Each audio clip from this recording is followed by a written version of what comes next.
আমরা পৌঁছে গেছি মহাজাতি সদন। এখন টিকিট সিস্টেম করেছে।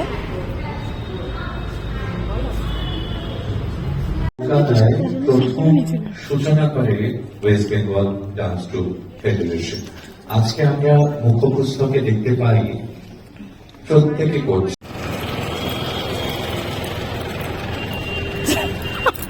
চলে এসছে, শাড়ি পরে এসছে। আমার পক্ষে শাড়ি পরা এই গরমে সম্ভব হচ্ছে না। Hello everyone, welcome back to my channel with a new blog. তো আজকে হচ্ছে world dance day. Happy world dance day to all. তো আজকে আমি আর পারমিতা যাচ্ছি মহাজাতি সদনে। ওখানে বিশ্ব নৃত্য দিবসের ওখানে সমাগম রয়েছে, ওখানে ওটা আয়োজিত হচ্ছে, অনুষ্ঠিত হবে।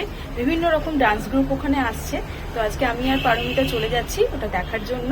তো আমি রেডি হয়ে ওয়েট করছি। পারমিতা ক্যাবে রয়েছে, পারমিতা ক্যাব থেকে এখানে আমাকে পিক আপ করবে, করে আমি আর পারমিতা চলে যাব মহাজাতি সদন। সৌরিক আজকে যেতে পারছি না, তার কারণ হচ্ছে ওর শিফট রয়েছে অফিসে, ওর ফিরতে লেট হবে। চলো দেখাচ্ছি পারমিতা এলে। গরমের মধ্যে আমরা বেরিয়ে গেছি। লাস্ট ইয়ারটা আমি মিস করেছিলাম, তুই গেছিলি? লাস্ট ইয়ার মনে আমিও মিস করেছি। হ্যাঁ, মিস করেছিলাম। তো আজকে যাই হোক সুযোগ হয়েছে যাওয়ার, যাচ্ছি। এইবারে মহাজাতি সদনে হচ্ছে, জানি না এখন টিকিট সিস্টেম করে দিয়েছে, কি পাবো কিনা সেটা জানি না, কারণ 5:30টায় স্টার্ট হওয়ার কথা না, 5:45 ফার্স্টের এটা শুরু হবে। যাচ্ছি এখন, দেখি কি হয়। প্রচন্ড গরম, করে নিয়েছি, বেরিয়ে যাচ্ছি। প্রতি বছরের মতো এই বছরও ওয়ার্ল্ড ডান্স ডের দিনে ডান্স গ্রুপ ফেডারেশন থেকে একটি ওয়ার্কশপ অ্যারেঞ্জ করে। এক এক বছর এক এক রকম নৃত্যশৈলীর ওয়ার্কশপ করা হয়। বিভিন্ন জায়গা থেকে ছেলেমেয়েরা এসে এটির অনুশীলন করে এই দিনে এটিকে পারফর্ম করে। তো এই বছরের ছিল কালারি পাইটু। এইভাবে আস্তে আস্তে এক একটি গ্রুপ তাদের নৃত্যশৈলী প্রদর্শন করতে থাকলো।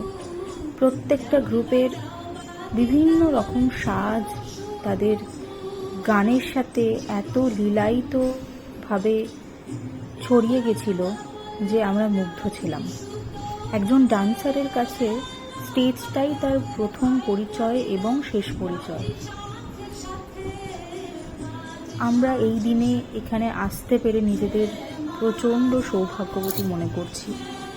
নিজেদের সারা জীবনের বা সারা দিনের ব্যস্ততাকে পেরিয়ে যে আমরা দুজন একটু সময় বার করে চলে আসতে পেরেছিলাম, এটার জন্য সত্যিই আমরা নিজেদের কাছে নিজেরাই কৃতজ্ঞ। কারণ একজন শিল্পীর কাছে এর মাহাত্ম্য অনেক। এইভাবে বিভিন্ন রকম ফোক এবং কিছু মিথোলজিক্যাল থিমের ওপর এই বছরের প্রত্যেকটি নৃত্যশৈলী প্রদর্শিত হয়েছিল। দেখতে দেখতে আমরা আরেকটা নৃত্যশৈলী দেখলাম। দেখুন, এখানে যারা এখন নৃত্য প্রদর্শন করছে এরা সবাই স্পেশাল চাইল্ড। এদেরকে নিয়ে একটি ট্রুপ, নামটা ঠিক মনে করতে পারছি না, ওনারা প্রদর্শন করেছিলেন। তারপরেই আমাদের রিতাল ডান্স সেন্টার থেকে ক্রিয়েটিভ ডান্সের ওপর একটি আইটেম ছিল। এই বছরের বেশিরভাগই নৃত্যশৈলী ছিল পুরাণ কথার ওপর, মাইথোলজিক্যাল পুরাণ কথার ওপর বেশিরভাগই নৃত্যশৈলী প্রদর্শিত হয়েছিল। দেবদেবীদের নানান রকম অজানা তথ্য নিয়ে এই বছরের নৃত্যশৈলীগুলো প্রদর্শিত হয়। এই যে ডান্স আইটেমটি আমরা দেখছিলাম, এটি হচ্ছে ইন্দ্রদেবের স্বর্গীয় রাজসভার একটি নৃত্য প্রদর্শন। এরপরেও নানান রকম থিমের ওপর ফোক, সত্যজিৎ রায়ের থিমের আধারে অনেক রকম নৃত্যশৈলী প্রদর্শিত হয়েছিল। যদিও আমরা পুরোটা দেখতে পারিনি, তার কারণ হচ্ছে আমাদের একটু বাড়িতে ফেরার তাড়া ছিল, তাই জন্য কিছুটা দেখতে পেয়ে আমাদের চলে আসতে হয়েছিল। কিন্তু আমাদের যে কটি নৃত্যশৈলী আমরা দেখেছিলাম, প্রত্যেকটি ডান্স গ্রুপের নৃত্য প্রদর্শন আমাদের মনোমুগ্ধ করেছিল। কিছু কারণবশত আমরা এই বছর নিজেরা পারফর্ম করতে পারিনি। প্রায় বলতে গেলে 1-2 বছর অন্তর অন্তর আমরা এই ওয়ার্ল্ড ডান্স ডে স্টেজে পারফর্ম করে এসেছি দুজনেই, আমি আর পারমিতা। এই বছর কিছু কারণবশত আমরা পেরে উঠতে পারিনি। কিন্তু আমরা যখন অডিয়েন্সের সিটে বসে নৃত্য প্রদর্শনটি দেখছিলাম প্রত্যেকটি গ্রুপের, তখন যেন মনে হচ্ছিল আমরা ওই স্টেজেই রয়েছি। এইভাবে দেখতে দেখতে সন্ধেটা খুব সুন্দরভাবেই আমরা কাটিয়ে ফেললাম। এরপরে আরও বেশ কিছু গ্রুপ ছিল, সমস্ত গ্রুপ মিলিয়ে প্রায় 20টার কাছাকাছি গ্রুপ ছিল।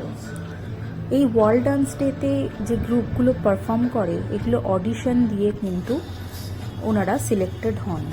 ডান্স গ্রুপ ফেডারেশনের মেম্বার যারা রয়েছেন তারা বিভিন্ন গ্রুপের অডিশন করে তাদের কিন্তু সিলেক্ট করে। প্রতি বছরই 29শে এপ্রিল এটি পালিত হয় রবীন্দ্র সদনে। এই বছর হয়তো বিশেষ কিছু কারণের জন্য মহাজাতি সদনে প্রদর্শিত হয়েছিল।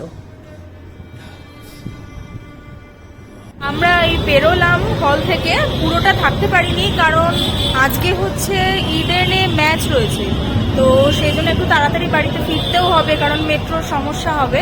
তো পুরোটা থাকার খুবই ইচ্ছা ছিল, অনেকদিন বাদে এসেছি, থাকতে পারলাম না।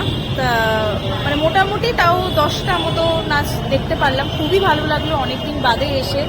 সবার সাথে দেখা হলো না, আমার একজনের সাথে দেখা করতে পারলাম, মোটামুটি ভালোই লাগলো অনেক দিন পরে এসে। কিন্তু অমিতের সাথে দেখা হলো না, ইচ্ছা ছিল ওদের সাথে দেখা করার। হ্যাঁ, অন্ধকারে পরপর শো চলছিল, সবাইকে বিরক্ত করলাম না, এবার আমরা চলে যাচ্ছি। চেরি দেবেন না? চেরি ঠিক আছে, ঠিক আছে না, গরমে ঠান্ডা ঠান্ডা লাগছে। উঠে পড়েছি উবেরে, টায়ার্ড ভীষণ, গরম, বাড়ির দিকে যাচ্ছি, প্রচন্ড গরম।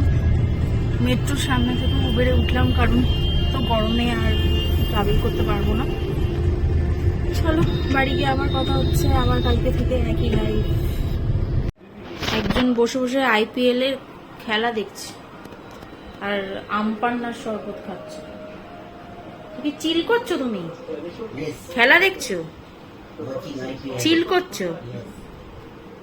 হ্যাঁ, বাড়িতে চলে এসেছিলাম মোটামুটি 9টার মধ্যে। তারপরে ভিডিওটাকে আর কন্টিনিউ করা হয়নি কারণ ঢুকেই একজনের দাপাদাপি শুরু হয়ে যায় অ্যাজ ইউজুয়াল। তাকে নিয়ে একটু পরিচর্যা করতে হয়, অ্যালেক্সার কথা বলছি। তো তারপরে ওর সাথে একটুখানি খেলা করতে করতে, একটু বাড়িতে গল্প করতে করতে আর ভিডিওটা কন্টিনিউ করা হয়নি। তো একটু বাদে আমরা ডিনার করব। ডিনার করে আজকের মতো এখানেই গুড নাইট করব সবাইকে। সবাই ভালো থাকবে, সুস্থ থাকবে এবং সমস্ত রকম প্রোটেকশন নিয়ে কিন্তু রাস্তায় বেরোবে এবং চেষ্টা করো সকালবেলার টাইমটা রাস্তায় না বেরোনোর জন্য। এখন যে পরিমাণে টেম্পারেচার বাড়ছে আস্তে আস্তে, নিজেদের সাবধানতা ছাড়া আর কিছুই বলার নেই। তো এইভাবে আমাদের সাথে থেকো, আমাদেরকে সাপোর্ট করো, লাইক, শেয়ার অ্যান্ড সাবস্ক্রাইব করে দিও আমাদের চ্যানেলটিকে। নেক্সট ব্লগে আবার দেখা হচ্ছে। Till then, tata, take care, good night.